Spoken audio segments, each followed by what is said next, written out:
નમસ્કાર મિત્રો, મારી યુટ્યુબ ચેનલ સંજય પટેલમાં આપનું હાર્દિક સ્વાગત છે।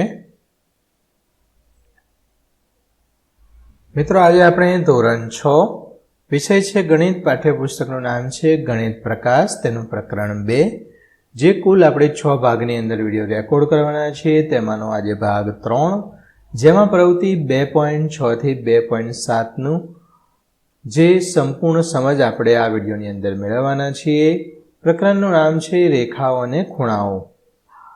બીજા ભાગના વિડીયો તમે ના જોયા હોય તો તમે તેની લિંક આ વિડીયોના ડિસ્ક્રિપ્શનમાં આપેલ છે, તેની મદદથી તમે તે વિડીયો જોઈ શકશો। પરંતુ તે પહેલાં જે મિત્રો અમારી ચેનલમાં નવા છે, જેમણે હજુ સુધી અમારી ચેનલને સબસ્ક્રાઈબ નથી કરી, તે અમારી ચેનલને જરૂર સબસ્ક્રાઈબ કરે, વિડીયો લાઇક કરે, શેર કરે અને બેલ નોટિફિકેશન આઇકોન ઓન કરે, જેથી અમારા દરેક નવા વિડીયોની નોટિફિકેશન તમારા મોબાઈલની સ્ક્રીન પર મળી શકે।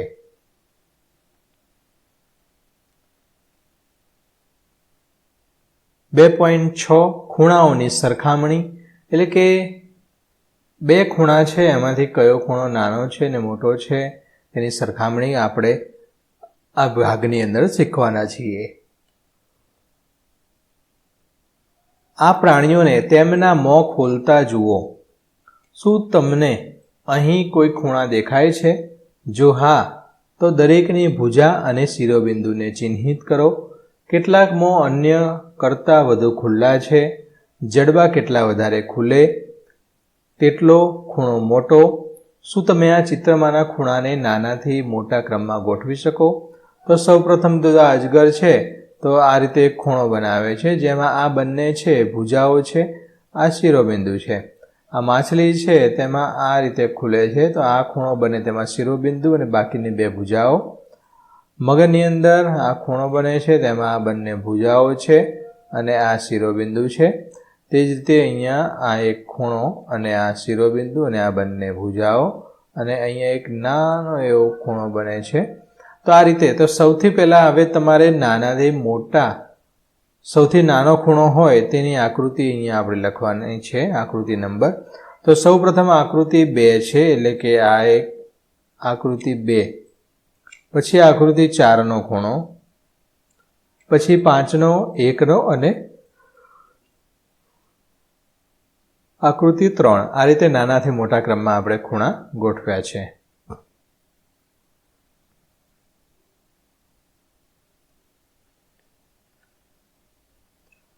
મિત્રો, આ દરેક વિડીયોનું PDF સ્વરૂપે સોલ્યુશન મેળવવા માટે તમારા મોબાઈલના પ્લે સ્ટોરમાં વિશ્વગુરુ સર્ચ કરી એપ્લિકેશન ઇન્સ્ટોલ કરી શકશો। તદ્દન ફ્રી એપ્લિકેશન છે, કોઈ પણ પ્રકારનો ચાર્જ તમારી પાસેથી લેવામાં આવતો નથી।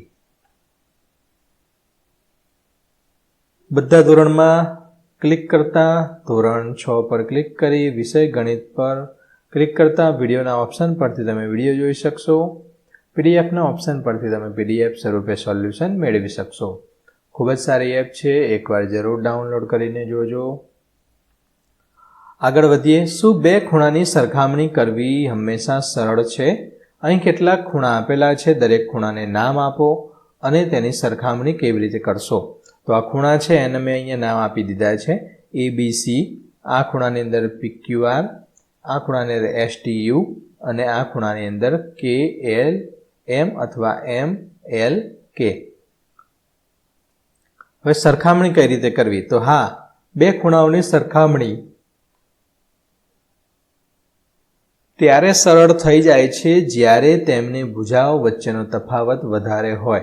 દાખલા તરીકે નીચેના ખૂણાઓ હવે જોઈએ। બે ખૂણાઓની સરખામણી ક્યારે થાય? તો એમની ભુજાઓ છે, આ ભુજાઓ છે, આ બે ખૂણાની સરખામણી કરીએ તો આ બેની અંદર આ ભુજાઓ છે એ અલગ અલગ હોય। જોઈએ ઉદાહરણની અંદર, તો આ બે ખૂણાઓ લીધેલા છે ABC અને STU। તો બંને ખૂણાઓને જોઈને જ આપણે કહી શકીએ કે બંને ખૂણાઓ વચ્ચેનો તફાવત ઘણો વધારે છે। આ ખૂણો નાનો છે, આના કરતાં આ ખૂણો મોટો છે, તો ખૂણો ABC એ STU કરતાં મોટો છે। પરંતુ જ્યારે કોઈ પણ બે ખૂણાઓ વચ્ચેનો તફાવત ઓછો હોય ત્યારે આપણે તેમના શિરોબિંદુઓ અને ભુજાઓને એકબીજા પર બંધ બેસતા ગોઠવી સરખામણી કરી શકીએ। એટલે કે આ જે એક ખૂણો છે, હવે નાનો ખૂણો ખબર નથી કેટલો છે, તો આ જે ખૂણો આ રીતે બનાવે છે એ ખૂણાને અહીંથી આ રીતે મૂકવામાં આવે છે. હવે ખબર પડી જાય કે આ ખૂણો મોટો કે આ રહ્યો ખૂણો, તો આ ખૂણો મોટો. કેમ? કારણ કે આ ખૂણો છે આપણે આની ઉપર આ રીતે મૂક્યો છે, માટે આનું માપ આટલું થાય છે, આનું માપ આ. તો આ વક્ર છે આ વધારે છે આ ખૂણો, તો આ ખૂણો સૌથી મોટો થાય. તો એકબીજા ઉપર ગોઠવવામાં આવે છે. જુઓ આ રીતે અહીંયા જે આ ABC છે એ અહીંયા આપેલું છે, AB અને C. અહીંયા PQR છે એ આ રીતે ગોઠવવામાં આવ્યું આની ઉપર. એમાં જે ભુજા હતી આ રહી એક, આ બંને ભુજા એ અહીંયા જ ગોઠવવામાં આવી. રેડી? તો ઉદાહરણ તરીકે ઉપર આપેલા ખૂણાઓમાં ખૂણો ABC અને PQR ની સરખામણી કરવા આપણે તેમને એકબીજા પર બંધ બેસે તેમ ગોઠવવા પડે. આપણે અહીં કહી શકીએ કે ખૂણો ABC એ PQR કરતાં મોટો છે. આ ખૂણો મોટો છે કારણ કે અહીંયાથી આટલું થાય છે અને આટલું વક્ર બને છે, અહીંયા નાનું બને છે. ઓકે, એટલે કે જુઓ આ ABC છે, આ A, આ B અને C. અહીંયા PQR માટે આ P Q કૌંસમાં લખ્યો છે, આ બંને શિરોબિંદુ અહીંયા ભેગા કરેલા છે અને આ જે ભુજા છે એ આ અહીંયા, એટલે આટલો ખૂણો બને છે અને આ મોટો થાય છે, માટે આ A, B અને C છે એ મોટો છે. હવે આ રીતે હોય તો આની અંદર જુઓ આ KL છે એની ઉપર આ T અને U મૂકી દીધા છે, અહીંયા આ રીતે T અને U મૂકી દીધા. ઓકે, હવે અહીંયા જે આ S છે એ ખૂણો છે એ આટલે આવે છે અને આ M વાળો છે એ અહીંયા છે. તો આ જોતા આપણને KLM એટલે કે આ ખૂણો છે એ મોટો છે. તેવી રીતે STU અને KLM ની સરખામણી કરતાં આપણે કહી શકીએ કે KLM એ STU કરતાં મોટો છે. બીજા થોડા ખૂણા દોરો, તેમને નામ આપો અને તેમની સરખામણી કરો. તો અહીંયા ખૂણા દોરેલા છે મેં, એમને નામ આપેલું છે અને તેની સરખામણી કરવાની છે. તો કે આ બે આકૃતિ છે ABC, તો અહીંયા જુઓ આ ABC, આ લાલ કલરનું છે, આ A, B અને C, તો આ લાલ કલરનું છે ABC. હવે આ ખૂણાને આ B શિરોબિંદુ છે એ રીતે આ Q શિરોબિંદુ છે. તો આ Q શિરોબિંદુને અહીંયા સેટ થાય, આ ખૂણો અહીંયા સેટ થાય એ રીતે આપણે આ બનાવી આ ઉપર ખૂણો મૂક્યો, તો આ P અને Q અને RQ છે અહીંયા સેટ કરવાના છે. ઓકે, આ રીતે એકબીજા ઉપર, ટૂંકમાં જે આ શિરોબિંદુ છે એ બંને એકબીજા ઉપર આવવા જોઈએ. આ જોતા આપણને જે આ છે મોટો ખૂણો છે, તો ABC મોટો છે, આ ખૂણો નાનો છે. તો ઉપરની આકૃતિમાં ખૂણો ABC અને PQR ને એકબીજા પર બંધ બેસે તેમ ગોઠવતા સ્પષ્ટ થાય છે કે ખૂણો ABC એ ખૂણો PQR કરતાં મોટો છે. આ મોટો છે, અહીંયા દેખાય જ છે. ઉપરના ઉદાહરણમાં XYZ અને STU ને એકબીજા પર બંધ બેસે તેમ ગોઠવતા સ્પષ્ટ થાય છે કે બંને ખૂણાઓ સરખા છે. એટલે કે આ XY છે, અહીંયા XY છે, એ રીતે અહીંયા ST છે, એ રીતે અહીંયા ST મૂક્યું. આ YZ અને YT, આ ખૂણો અહીંયા મૂકતા Y નો શિરોબિંદુ અહીંયા, T શિરોબિંદુ અહીંયા, આ રીતે મૂકતા બંને ખૂણાઓની ભુજાઓ એકબીજા ઉપર આવે છે. જો આ રીતે એકબીજા ઉપર આવે છે, સમાન જ છે, માટે આ બંને ખૂણાના માપ સરખા છે. આ બંને ખૂણા કેવા છે? સરખા છે. અધ્યારોપણ. અધ્યારોપણ એટલે શું? ટૂંકમાં એકબીજાની સરખામણી કરવાની, એકબીજા ખૂણાઓ છે એને ઉપર મૂકીને. સમજીએ. કોઈ પણ બે ખૂણાને એકબીજા પર મૂકીને એટલે કે અધ્યારોપણ એટલે કે એકબીજા ઉપર મૂકવું દ્વારા સરખાવી શકાય છે. અધ્યારોપણ કરતી વખતે ખૂણાઓના શિરોબિંદુઓ અને તેમની કોઈ પણ એક બાજુ એકબીજા પર આવવા જોઈએ. કોઈ પણ એક બાજુ અને શિરોબિંદુ. રેડી? તો અધ્યારોપણ પછી કયો ખૂણો નાનો છે અને કયો ખૂણો મોટો છે તે સ્પષ્ટ કરી શકાય છે. અહીંયા જે આ બ્લુ કલરનું છે એ પહેલાં બ્લુ કલર લઈ લઉં. જુઓ AQ, તો અહીંયા PQ, તો અહીંયા પણ છે PQ, અહીંયા છે QR, તો અહીંયા છે QR. આ રીતે બ્લુ કલરનું છે. હવે તેને મેં શું કર્યું છે, અહીંયા રેડ કલર આપેલો છે, ખૂણા ABC ને રેડ કલર કરેલો છે. તમારા ચોપડીની અંદર આ રેડ કલર હશે નહીં. તો આ BA છે અને BA ને મેં અહીંયા આ રીતે સેટ કરેલું છે. અહીંયા B શિરોબિંદુ અને અહીંયા A. અને આ એક ભુજા અહીંયા કીધેલું છે તેમની કોઈ પણ એક ભુજા એકબીજા પર સરખાવવામાં આવે છે. એક ભુજા એટલે કે એક બાજુ, તો આ બાજુ છે અહીંયા સરખાવેલી છે. તો આ BC છે અહીંયા B અને C અહીંયા મૂકી દીધું છે. એટલે આ જે બાજુ છે RIA અને RIA એ અહીંયા આપણે એકબીજાની ઉપર સેટ કરેલી છે. આ Pનો ભાગ છે અહીંયા સુધી આવ્યો, આ A બિંદુ છે અહીંયા સુધી આવ્યો. આવું કરીએ એટલે આપણને ખબર પડી જાય, એટલા માટે મેં અહીંયા રેડ કલર આપેલો છે ખૂણા ABC માટે અને PQR બ્લુ કલરનો છે એ બાજુમાં. તો આના ઉપરથી આપણને ખબર પડી જાય કે આ ખૂણો છે લાલ કલરનો એ નાનો છે અને આ જે બ્લુ કલરવાળો ખૂણો જે બને છે એ મોટો છે. અને આ એક ભુજા ઉપર આપણે મૂક્યું એને અધ્યારોપણ કર્યું કહેવાય. શું કર્યું? અધ્યારોપણ.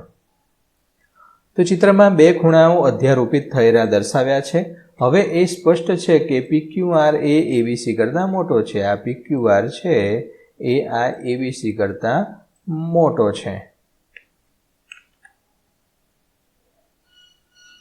સમાન ખૂણા. હવે આકૃતિમાં AOB એટલે કે આ AOB અને XO'y તો કયો મોટો? હવે અહીંયા જુઓ, આ જે છે આ ખૂણાને આપણે અહીંયા એક્ઝેક્ટ આ રીતે સેટ કર્યું તો બંને ખૂણાઓ છે એ અહીંયા એક સરખા જ આવ્યા. ફક્ત આ જે અહીંયા છે આ A અને B અહીંયા આવ્યું, X અને Y અહીંયા આવ્યું. બિંદુ છે આગળ પાછળ આવે છે. બાકી જે આ લાઈન છે આ લાઈન ઉપર કમ્પ્લીટ બંને ખૂણા આવી જાય છે. એનો મતલબ આ બંને ખૂણાઓ છે એ સરખા છે. તો આ બંને ખૂણાના શિરોબિંદુઓ એકબીજા સાથે મળે છે અને બાજુ એટલે કે ભુજાઓ પણ એકબીજા ઉપર અહીંયા બંધ બેસે છે. એટલે કે OA, આ O અને A અને OX આ બે, આ X અને Y એકબીજાને સમાન છે, એક સરખા છે. એ જ રીતે OB અને OY, આ O થી B સુધી અને O થી Y સુધી આ પણ એક જ ઉપર જ આવે છે, એક સમાન જ આવે છે, એકબીજાની ઉપર જ છે. તો ખૂણાનું કદ માપ પણ સમાન છે, ખૂણા પણ સમાન થાય છે. તો આ ખૂણાને કદમાં સમાન ગણવાનું કારણ એ છે કે જ્યારે આપણે આ દરેક ખૂણાને તે ભુજના પરિભ્રમણથી બનતા કલ્પીએ છીએ ત્યારે આપણે જોઈ શકીએ છીએ કે કિરણ OB, આ O અને B એ OA પર આવેલું છે. OA પર અને એક મિનિટ ક્લિયર કરી દઉં. તો આ OB છે એ OA પર અને OY ને OX પર ખસેડવા માટે સમાન પ્રમાણમાં પરિભ્રમણની જરૂર છે. એટલે કે આ B થી અહીંયા સુધી પહોંચવા માટે આટલું જે ભ્રમણ કરવું પડે છે તે જ રીતે Y ને X સુધી પહોંચવા માટે પણ એટલું જ ભ્રમણ કરવું પડે છે. માટે આ બંને ખૂણા સરખા છે. અધ્યારોપણની દ્રષ્ટિએ જ્યારે બે ખૂણા એકબીજા પર અધ્યારોપિત થાય છે અને સામાન્ય શિરોબિંદુ અને બંને ખૂણાના બે કિરણો એકબીજા પર બંધ બેસે છે, અહીંયા જુઓ એકબીજા ઉપર બંધ બેસ્યા છે બંને, ત્યારે ખૂણાઓનું કદ સમાન હોય છે. અહીંયા પણ આ તેનું કદ સમાન હોય છે. અન્ય કઈ જગ્યાએ આપણે સરખામણી કરવા માટે અધ્યારોપણનો ઉપયોગ કરીએ છીએ? તો ચિત્રકાર દ્વારા ચિત્રોમાં અથવા સ્કેચ દોરવામાં, મહેંદીની ડિઝાઇનમાં, ઘરના ફર્નિચરમાં, બે દરવાજાઓની બનાવટમાં, દરજી દ્વારા કપડાની સિલાઈમાં વગેરે જગ્યાએ આપણે અધ્યારોપણનો ઉપયોગ કરીએ છીએ. વિચારોને શોધો. એક લંબચોરસ કાગળને વાળો, પછી બનાવેલી ગડી પર એક લીટી દોરો. તો અહીંયા મેં આ લંબચોરસ લીધો છે, એને અહીંથી વાળી દીધો. અહીંયાથી આ ગડી પડી છે એ અહીંયા મેં દર્શાવ્યું છે, એને બંનેને નામ આપી દીધું છે P અને O. તો બનતા ખૂણાના નામ આપો, તેમની સરખામણી કરો. લંબચોરસ કાગળને વાળીને જુદા જુદા ખૂણા બનાવો, ખૂણાની સરખામણી કરો. કયો ખૂણો સૌથી મોટો, કયો ખૂણો સૌથી નાનો. તો અહીં દર્શાવ્યા પ્રમાણે ગળી વાળતા આપણને 4 ખૂણા મળે છે. જો અહીંયા 4 ખૂણા મળે છે. આ ખૂણો 1, આ 2, આ 3 અને આ 4 ખૂણો મળે છે. તેમની સરખામણી કરવાથી આપણે કહી શકીએ કે ખૂણો 2 અને 3, ખૂણો આ 2 અને આ 3 વિરુદ્ધની સાઈડ, આ 3 અને આ 2 વિરુદ્ધ સાઈડ, આ લાઈનની એક આ બાજુનો અને આ બાજુનો. આ બંને ખૂણા સૌથી મોટા ખૂણા છે, જ્યારે 1 અને 4, આ 1 અને આ 4 બંને સૌથી નાના છે. એટલે કે આ 1 અને 4નું માપ સરખું થશે, આ 3 આ બંનેનું માપ સરખું થશે, 2 અને 3નું. ઓકે.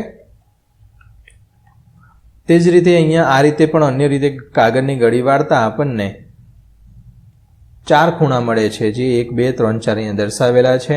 ખૂણો 2 અને 3, આ 2 અને 3 એ નાના ખૂણા છે, 1 અને 4 મોટા ખૂણા છે.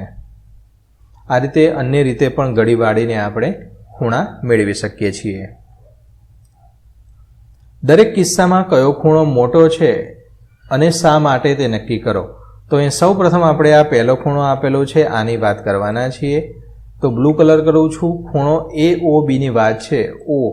AOB, તો અહીંયા A O અને B આટલાની વાત છે આ ખૂણાની. ઓકે. અને XOY, રેડ કલર લઈ લઉં છું. XOY, X O અને Y આ ખૂણાની વાત છે. એટલે કે આ રેડ કલરનો આ ખૂણાની વાત છે અને આ બ્લુ કલરનો આટલાની વાત છે. હવે આપણે સમજીએ તો ઇઝી રીતે આમ જોવાથી આપણને લાગે છે કે આ જે છે એ ખૂણો મોટો છે. ઓકે. તો AOB અને XOY ખૂણો કરતાં મોટો છે, કારણ કે OB ને OA પર ખસેડવા, આ જે OB ને O ઉપર ખસેડવા અહીંયાથી છેક આટલે સુધી જવું પડે અને Y ને અહીંયાથી અહીંયા સુધી જવું પડે છે. તો પરિભ્રમણના પ્રમાણ કરતાં વધુ છે, આથી ખૂણો AOB એ ખૂણો મોટો છે, કારણ કે XOY કરતાં વધારે પહોળો છે. આ જે છે આ આટલો પહોળો છે, અહીંયા આ આટલો પહોળો છે. ઓકે. હવે આગળનું B સમજીએ. AOB આ ખૂણાની વાત છે. હવે પાછો રેડ કલર લઈ લઉં છું. XOB, XO અને B એ આટલાની વાત છે. તો આની અંદર પણ જોતા આપણને લાગે છે કે આ જે આ બ્લુ કલરનો ખૂણો છે આ બનાવ્યો છે એ આટલો પહોળો છે, માટે આ ખૂણો મોટો છે. તો તે આપણે જવાબ જોઈએ. તો ખૂણો AOB એ XOB કરતાં મોટો છે, કારણ કે OB ને OA પર ખસેડવા માટે કરેલ પરિભ્રમણનું પ્રમાણ OBX કિરણ OX પર ખસેડવા માટે કરેલ પરિભ્રમણના પ્રમાણમાં સૌથી વધુ છે. આથી AOB એ મોટો ખૂણો છે. આ જે ખૂણો છે એ મોટો છે. કોના કરતાં? આના કરતાં. આના કરતાં આ ખૂણો મોટો છે. આ ખૂણો છે એ મોટો છે. C XOB એટલે કે આ XO અને આ B આ ખૂણાની વાત છે. હવે રેડ કલર લઈ લઉં. XOC, XO અને આ C. હવે તમે જોઈ શકો છો આ રેડ, આ બંને એકબીજા ઉપર આવે છે. અહીંયા XO, આ XOB ની વાત છે અને XOC ની વાત છે. તો બંને એકબીજાની ઉપર આવે છે, માટે આ બંનેના માપ છે સરખા છે, કારણ કે OB ને OX પર જવું, આ OB ને OX પર જવું અને આ OC ને OX પર જવા માટે સમાન પરિભ્રમણની જરૂર પડે છે. આમ તે બંને ખૂણાઓ એકબીજા પર અધ્યારોપિત થાય છે. એકબીજા પર અધ્યારોપિત થાય છે એટલે કે એના માપ સરખા થાય છે. કયો ખૂણો મોટો છે? ખૂણો XOY કે ખૂણો AOB? કારણ આપો.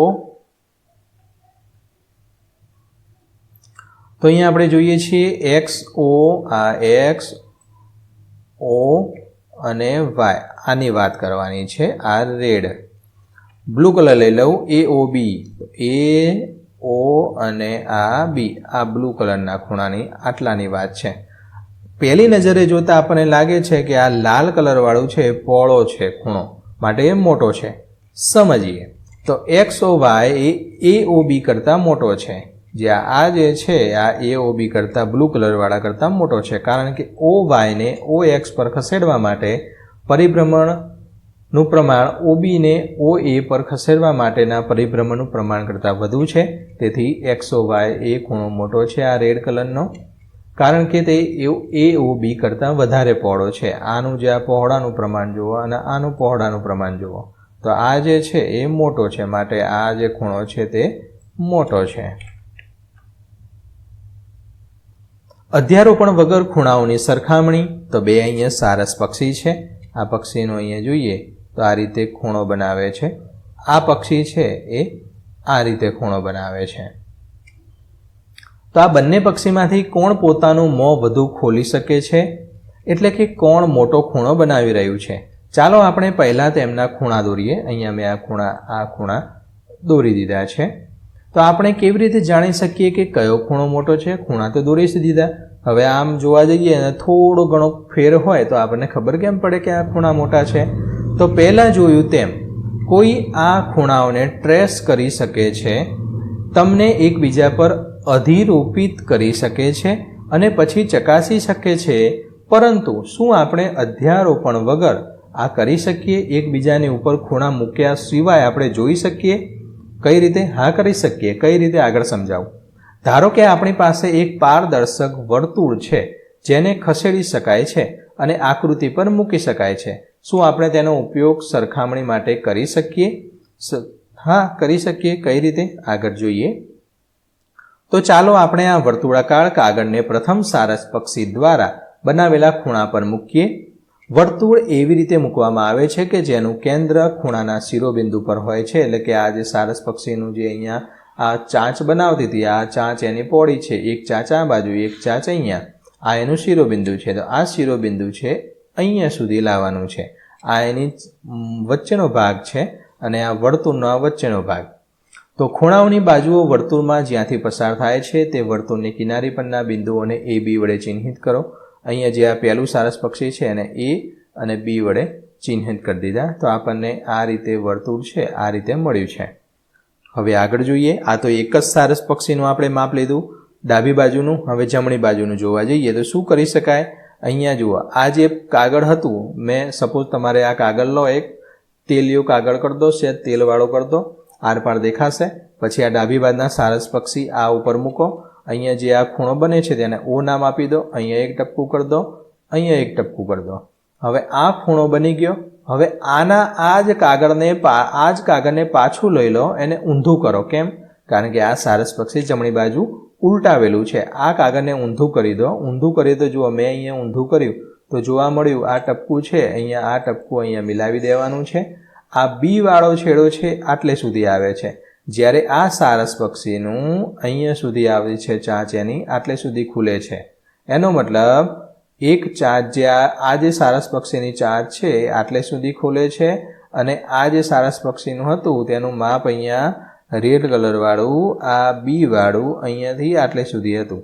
એટલે કે આ સારસપક્ષીની ચાંચ છે એ વધારે ખુલે છે. કેમ? કારણ કે આ રેડ વાળો છે એ આ સારસપક્ષીનો ખૂણો છે, રેડ કલરવાળું, અને આ બ્લુ કલરવાળાનું આટલે આવે છે અહીંયા. એટલે આનો જે છે એ ખૂણો મોટો બને છે, વધારે મોં ખોલી શકે છે. તો શું આપણે આનો ઉપયોગ કરીને એ શોધી શકીએ કે આ ખૂણો બીજા સારસપક્ષી દ્વારા બનાવેલા ખૂણા કરતાં મોટો છે, સમાન છે કે નાનો છે? હા, ખબર પડી જાય. તો ચાલો આપણે તેને એક બીજા સારસપક્ષી દ્વારા બનાવેલા ખૂણા પર મૂકીએ, જેથી શિરોબિંદુ વર્તુળના કેન્દ્ર સાથે એકરૂપ થાય અને તેની એક બાજુ OA માંથી પસાર થાય. ખાસ ધ્યાન એ રાખવાનું છે કે આ જે એક ખૂણો હતો અહીંયા મેં મૂક્યું, જુઓ આ O શિરોબિંદુ છે, આ બંને O ઉપર મૂકી દીધા.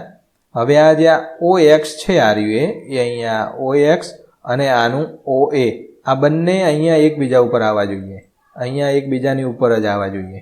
હવે શું થશે? આ BOA છે, આ BO અહીંયા બનતું હતું અને આ જે આનું માપ છે એ આની અંદર બનતું હતું, આ રીતે થતું હતું. રેડી?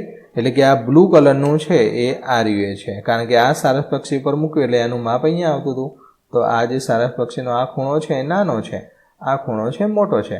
માટે આ જે બિંદુ બહાર ગયું, આ ખૂણો મોટો થયો, આ ખૂણો નાનો થયો. માટે આનું ચાંચ વધારે પહોળી થાય છે. જો તમે પારભાષક કાગળનો ગોળાકાર ટુકડો બનાવી શકો તો આકૃતિ 2.10માં દર્શાવેલા ખૂણાઓની સરખામણી કરવા માટે આ પદ્ધતિનો ઉપયોગ કરો. ગોળાકાર ટુકડો કરવાની કોઈ જરૂર નથી. એક કાગળ લેવાનું છે અને સહેજ તેલ ચોપડી દેવાનું છે. એકદમ તેલ આછું થઈ જાય પછી એ સારસપક્ષી ઉપર મૂકવાનું, ABC નામ આપી દેવાનું. જમણી બાજુના સારસપક્ષી ઉપર પેજ ઉલટું કરીને મૂકવાનું અને એને પાછું એક નામ આપી દેવાનું, ખૂણો દોરી દેવાનો. તમને ખબર પડી જશે. 2.7 ફરતા ભુજની રચના કરો. ફરતો હોય, ફરી શકે એવો ભુજ. ભુજ એટલે ભુજાઓ, આ છે શિરોબિંદુ. તો ચાલો આપણે 2 પેપર સ્ટ્રો લો. આ રીતે બંને સ્ટ્રો લેવાના છે. કાગળની ભૂંગળી એને સ્ટ્રો કહેવાય. અને એક પેપર ક્લિપ યુપિન લેવાની છે. આવીના વાળેલી હોય એને ખોલી દેવાની છે. આ રીતે ખોલી દેવાની છે, આખી આ રીતે ખોલી દેવાની. ફરતા ભુજ બનાવવા નીચેના પગલાંને અનુસરીએ. 2 પેપર સ્ટ્રો લો, 1 પેપર ક્લિપ લો. પેપર ક્લિપના ભુજમાં સ્ટ્રો નાખો. આ સ્ટ્રો છે એ આ રીતે નાખી દેવાની છે. તમારા ફરતા ભુજ તૈયાર છે. અહીંયાથી આમ પોળું કરો તો આ ખૂણો પોળો થઈ શકે. હજુ આ વધારે આ બાજુ લઈ જાઓ તો આ ખૂણો આટલે સુધી પોળો થાય. એ રીતના આ રીતે અલગ અલગ ખૂણા તમે બનાવી શકો. ઘણા ફરતા ભુજ બનાવો જેમાં ભુજ વચ્ચે જુદા જુદા ખૂણા હોય. તમે બનાવેલા ખૂણાઓની સરખામણી કરીને એકબીજા પર ગોઠવીને તેમને સૌથી નાનાથી મોટા ક્રમમાં ગોઠવો. ત્યારબાદ એક ચીરામાંથી પસાર કરો. જુદા જુદા ખૂણાવાળા ઘણા ફરતા ભુજ ભેગા કરો. આ પ્રવૃત્તિ દરમિયાન કોઈ પણ ફરતા ભુજને ફેરવશો નહીં, ફેરવવાનું નથી. શું કામ? કારણ કે આપણે એક આ વસ્તુ બનાવવાનું છે. એક પૂઠું લેવાનું છે. નીચે બતાવ્યા પ્રમાણે આ પૂઠાને આ રીતે વચ્ચેથી કોઈ પણ રીતે આવો આકારનો ચીરો પાડી દેવાનો છે, કટિંગ કરી દેવાનું છે. ફરતા ભુજના આકારને ટ્રેસ કરી કાપીને ખૂણાના આકારને એક ચીરો બનાવો. આ રીતે ચીરો બનાવવાનો છે. હવે શું કરવાનું છે? આ સ્ટ્રોને આમાંથી પસાર કરવાની છે. એ રીતે ને એ રીતે ખૂણામાંથી જુઓ આ રીતે. હવે બધા ભુજને ભેળવી દો. શું તમે ઓળખી શકો છો કે કયો ફરતો ભુજ ચીરામાંથી પસાર થશે? આની અંદરથી પસાર થઈ જાય એ માટે ઓળખી શકો? નથી ખબર પડતી તો શું કરવાનું? આ ચીરામાંથી આ પૂઠું લેવાનું. પૂઠામાંથી આ જે પહેલો જે આકાર બનાવ્યો તો એને પસાર થવા દેવાનો. આ પસાર થઈ શકતો નથી. હવે આ ખૂણાને પસાર થવા દેવાનો. આ પણ પસાર થઈ શકતો નથી. હવે આ જે છે આમાંથી પસાર થઈ જાય છે. હવે ફક્ત તે જ ફરતા ભુજની જોડ ચીરામાંથી પસાર થશે જેનો ખૂણો ચીરાના ખૂણા જેટલો હોય. નોંધો કે ચીરામાંથી પસાર થવાની શક્યતા ફક્ત ફરતા ભુજ વચ્ચેના ખૂણા પર આધાર રાખે છે, તેમની લંબાઈ પર નહીં. એટલે કે અહીંયા જે આ ચીરો જે આપેલો છે એમાંથી માની લો કે આ બ્લુ કલરનો આટલો ભુજ હોય, આટલો ખૂણો હોય તો પણ એમાંથી પસાર થઈ જશે. રેડી? ટૂંકમાં એટલું જરૂરી નથી કે આટલો જ માપનો હોવો જોઈએ. એનાથી નાનો હશે આટલો ખૂણો તો પણ તે પસાર થઈ જશે. તો પડકાર, આ ખૂણાને નાનો કરો. જો અહીંયા આ ખૂણો આપેલો છે, આ ખૂણાને નાનો કરવાનો છે. નાના કરવા માટે મેં શું કર્યું? અહીંથી આટલું કાપી નાખ્યું. આ જે લંબાઈ હતી એને વચ્ચેથી ખચાક કરીને કાતરથી કાપી નાખી. હવે કાપી નાખી એટલે આ જે 2 સેમીનું હતું આ હવે 1 સેમીનું થઈ ગયું. તો શું આ ખૂણો નાનો થઈ ગયો? નાનો થઈ જશે? નહીં. ખૂણો હજુ પણ એવો ને એવો જ છે. કેમ? કારણ કે અહીંથી જે આગળનો આટલો ભાગ હતો આપણો આટલો, એ મેં શું કર્યું? એને કટિંગ કરી નાખ્યો. પરંતુ અહીંયા જેટલો ખૂણાનો માપ હતું એટલું ને એટલું જ રહે છે. કેમ? કારણ કે ખૂણો તો અહીંયાથી અનંત સુધી હોય છે, અહીંયાથી લાંબો હોય છે. આટલો લાંબો ખૂણો, તો આ ખૂણાનું માપ અને આ ખૂણાનું માપ બંનેનું માપ કેવું થાય? સરખું જ થાય. અહીંથી માપો તો પણ સરખું, અહીંયા માપો તો પણ સરખું. અહીંયાથી હું આગળનું કાપી નાખું તો પણ આટલું માપ સરખું જ રહેવાનું. અહીંયાથી આ બાજુનું કાપી નાખું તો પણ સરખું રહેવાનું. આટલેથી કાપી નાખું તો આટલું માપ છે એ પણ સરખું રહેવાનું. એટલે કે ખૂણો અહીંયા માની લો કે આ રીતે મેં આ એક ખૂણો દોરેલો છે, અનંત સુધી જાય છે. અહીંયાથી હું કટિંગ કરી દઉં તો પણ આ માપ છે એ સરખું જ રહેવાનું છે. આટલેથી કાપી નાખો, આ ભાગ કાપી નાખો, આ ભાગ કાપી નાખો તો આ પણ એ માપ છે એ તો સરખું જ રહેવાનું છે. હા, મારે શું કરવું પડે? આ જે બ્લુ કલરની લાઈન છે એની જગ્યાએ મારે અહીંયા હું એક નવી લાઈન દોરું, આમ પહોળું કરું તો માપ બદલાશે. અહીંયાથી કાપે બદલાશે નહીં. બદલવા માટે શું કરવું પડે? અહીંયા જો આ મોટું, એના કરતાં આ મોટું, એના કરતાં આ મોટું, એના કરતાં આ માપ મોટું, એને આ જે છે આ ખસેડવું પડે. અહીંયાથી આ જેટલું અંતર ખસે એમ ખૂણો મોટો થાય. અહીંથી વચ્ચેથી કાપી દેવાથી મોટો ખૂણો થાય નહીં. તો મિત્રો, આશા રાખું કે આ વિડીયો છે તેનું સોલ્યુશન તમને સારી રીતે સમજાઈ ગયું હશે. દરેક વિડીયોનું PDF સ્વરૂપે સોલ્યુશન મેળવવા માટે તમારા મોબાઈલના પ્લે સ્ટોરમાં વિશ્વગુરુ એપ ઇન્સ્ટોલ કરો. તદ્દન ફ્રી છે. કોઈપણ પ્રકારનો ચાર્જ તમારે એપ્લિકેશન વાપરવાનો આપવાનો નથી. ફરી મળીશું આગળના ચોથા ભાગમાં. ત્યાં સુધી આવજો.